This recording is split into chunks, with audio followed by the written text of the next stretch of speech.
let's see some sample questions for the algebra part of quant. The first question says, if x square plus 1 by x square is 79, then we have to find the value of x plus 1 by x, where x is given as a real number. Now let's see. We have to find x plus 1 by x, and we are given the value of x square plus 1 by x square. So if we square x plus 1 by x, we get x square plus 1 by x square plus 2 into a into b. That is, we get x square plus 1 by x square plus 2. We already know the value of x plus 1 by x square in the question, that is 79.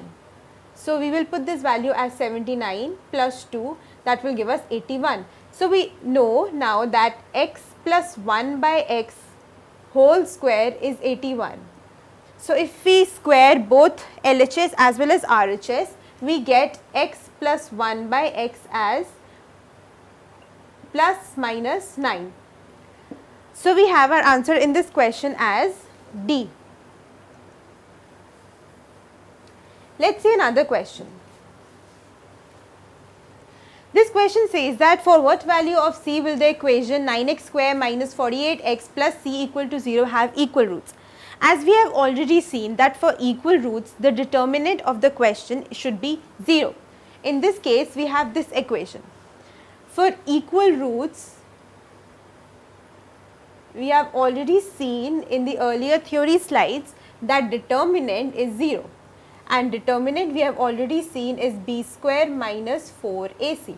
So in this equation, the value of b is minus 48, the value of a is 9, and the value of c is c itself. So if it has equal roots, that means determinant will be 0. That means b square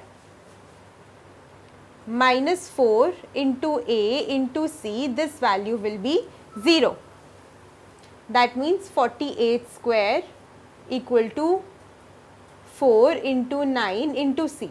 Let's bring this here, 48, and expand this upon 4 into 9, this is the value of c. So now we can easily cut these values.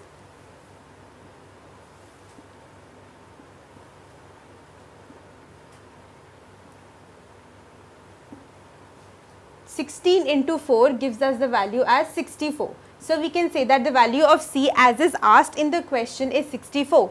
That makes us answer as D.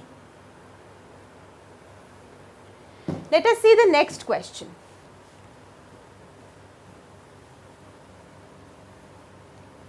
This question says that if 3x plus 4y upon x plus 2y is 9 by 4, we have to find the value of another given ratio. To find the value of this given ratio, we need to know the values of x and as well as the value of y, which we can deduce from this particular ratio. So now what should be done in this? Let's divide each variable by each value by y. So that means we will get 3x by y plus 4 is to x by y plus 2 as equal to 9 by 9 is to 4. From this we can easily find the value of x by y. Let's put the value of x plus y as a. So we get 3a plus 4 upon a plus 2 as 9 by 4. Let's take this value over here. 12a plus 16 will give 9a plus 18. 3a will give 2. That means a will be 2 by 3. A, as we have already seen, is x by y. That means the value of x by y is 2 by 3. Now let's put it in this equation and find out the value. Now we have to find the value of 3x plus y, 5y is to 3x minus y. So in this case also what we will do is that we will divide each value by y. That means we will get 3x by y plus 5 is to 3x by y minus 1. So, we already know the value of x by y as 2 by 3. So, we will put this value into this equation. That means we will get 3 into 2 by 3 plus 5 ratio 3 into 2 by 3 minus 1. So, that means here we get 2 plus 5 is to 2 minus 1, that means 7 is to 1. So, this is our required ratio for this particular equation using the values from the first given equation. That means our answer in this case becomes E, that is 7 is to 1. Let us see this question.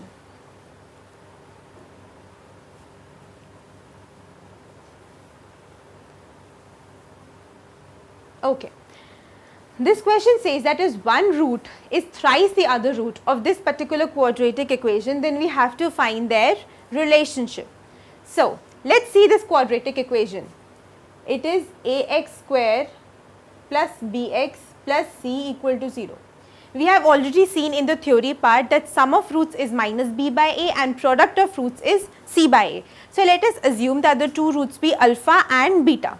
That means the sum of the roots will be alpha plus beta will be minus b by a and product of roots, that is alpha into beta, will be c by a. Now, this question says that if one root is thrice the other root, that means we can say that if beta is 3 times alpha. Now, let us put this particular value in both these equations, equation 1 as well as equation 2. In this case, we will get 4 alpha will be minus b by a. In this case, we will get alpha into 3 alpha will be c by a.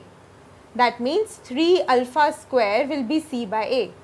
Now, in this equation, the value of alpha we will take from here. Here we know that alpha is minus b by 4a. Let us put this value over here. We will get 3 into alpha square, that is b square upon 16 a square is c by a. We will cancel out 1a. So, we get 3b square equal to 16ac. So, this is the equation among the values of this particular quadratic equation. Now, this is similar to the first option. That means, in this case our answer is A. Okay. Let us see another question of roots. In this also we have the same quadratic equation. If one root of this equation is c, we have to find the other root. This is our quadratic equation, ax square plus bx plus c equal to 0. It says that if one root of the equation we already know is c, we have to find the other root. We have already seen that sum of roots of a quadratic equation is minus b by a and product of roots is c by a. So, if we see the product of roots, that means alpha into beta is c by a. We know one value among these roots. Let us assume we know the value of alpha as c. That means c into beta is c by a. We cancel c, so we get the value of the other root beta as 1 by a, which is our option number A.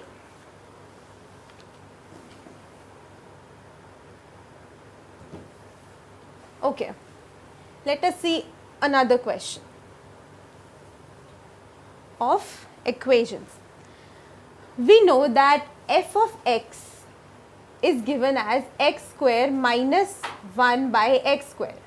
We have to find that which of these relationships that is given is true.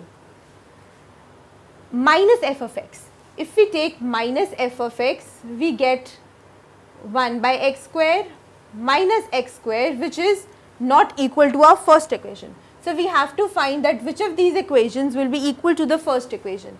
So, equation 2 is not equal to the first equation. Let us see what else we have. We have f of 1 by x.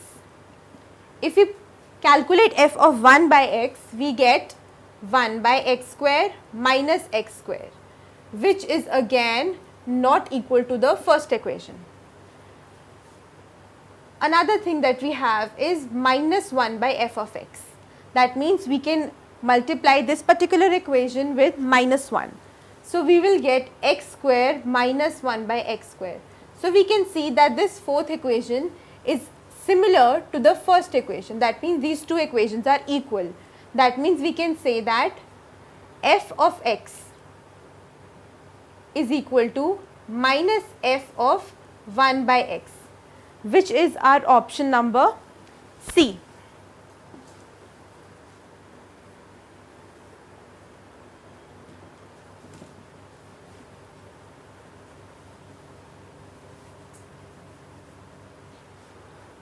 Okay, now this question says that we have the value of 1 by x plus 1 by y, we have the value of xy, and we have to find the value of 1 by x square plus 1 by y square.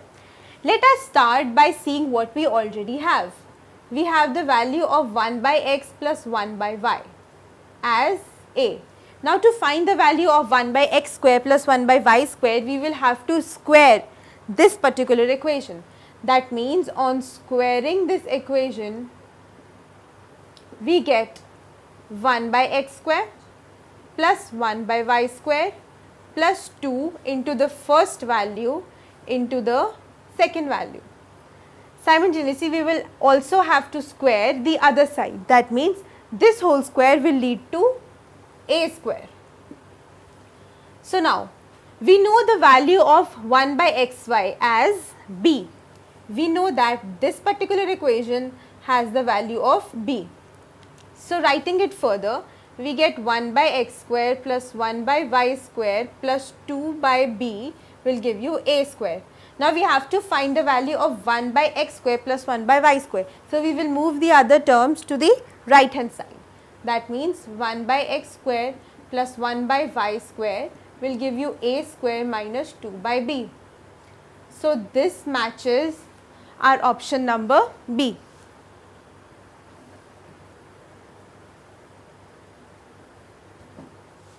Okay, so now let us see another type of question of algebra, that is series.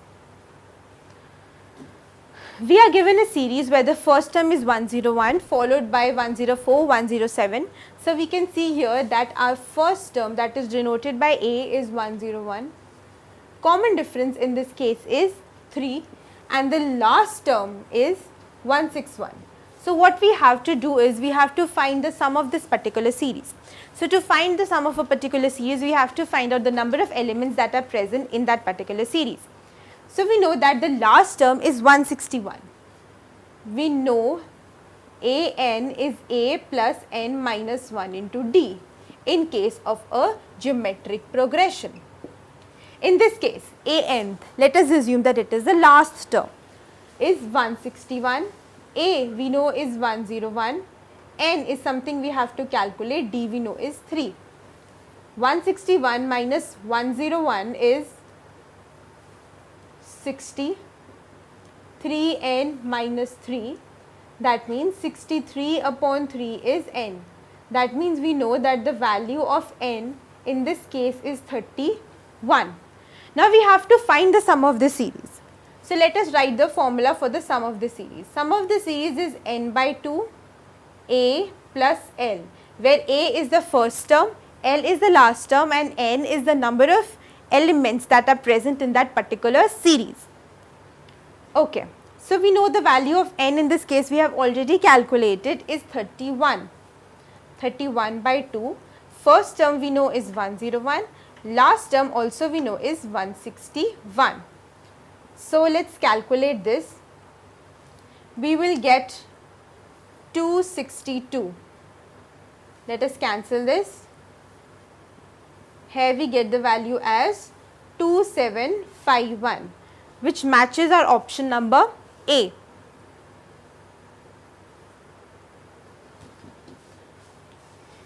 So this was our question of geometric progression, that is series, which can generally be seen in the GRE quant part.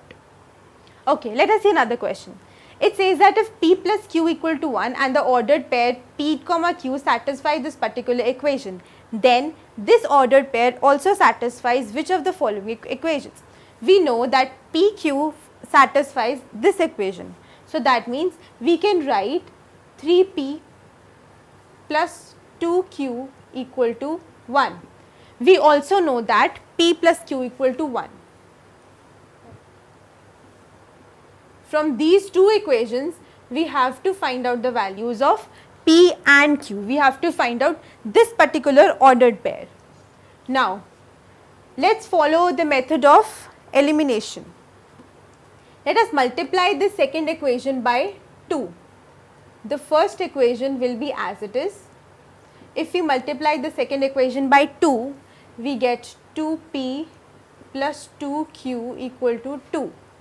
If we subtract these two equations, we get p is minus 1. Now we will substitute this p equal to minus 1 in our second equation. That means minus 1 plus q equal to 1. That means q equal to 2. So the ordered pair p comma q is minus 1 comma 2. So we have to find that which of these equations satisfies this particular ordered pair. Now let us pick up the first equation. The first equation is 3x plus 3y equal to 3. Let's put these particular values in this equation. That is 3 into minus 1 plus 3 into 2 equal to minus 3 plus 6 equal to 3. That means we can say that LHS equal to RHS. So we can say that A, that is the first equation, satisfies this particular ordered pair.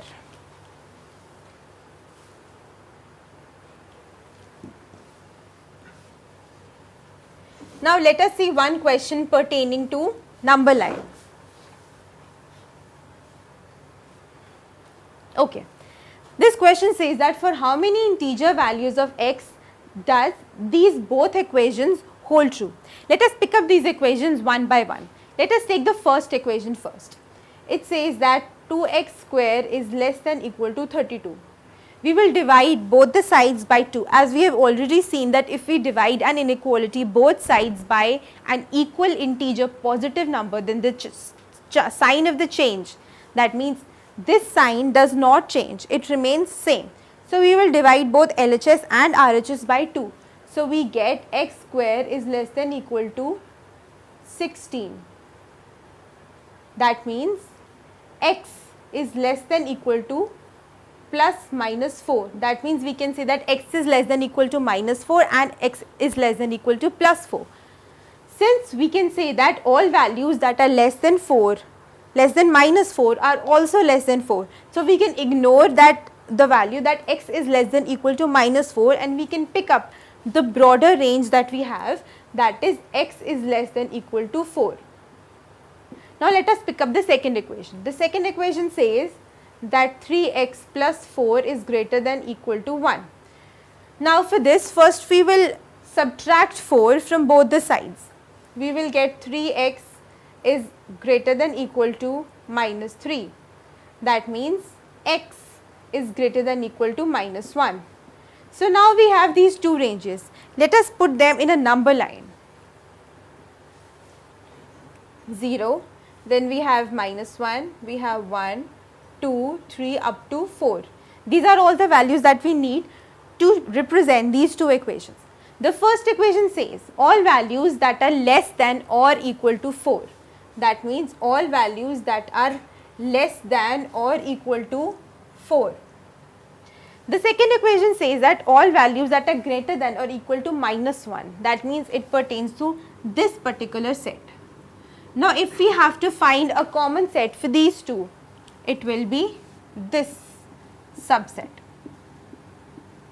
So now the integer values that satisfy this particular common area are minus 1, 0, 1, 2, 3, 4.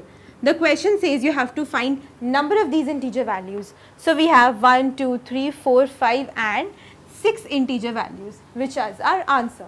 That is, in this case we have answer as option C.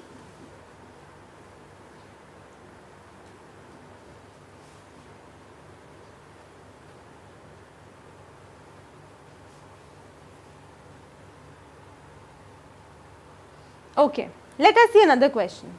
This question says that the sum of squares of two numbers is 3341 and the difference of their squares is 891. We have to find the two numbers. Let us assume that the numbers are x square and y square. The question says that sum of squares of two numbers is 3341. That means x square plus y square is 3341 and the difference of the squares is 891. That means x square minus y square is 891. So, we will add both these values. We will get 2x square equal to 4232. That means the value of x square will be 2116. Now, we will find the square root of both the sides. That means the value of x will be 46. That means one of the numbers will be 46. Now, we will substitute this in either equation 1 or equation 2 to find the value of y. So, if we put this in equation 1, we get the value of y as 35. That means the two numbers whose sum is 3341 and the difference of whose squares is 891 are 46 and 35. That satisfies our option A.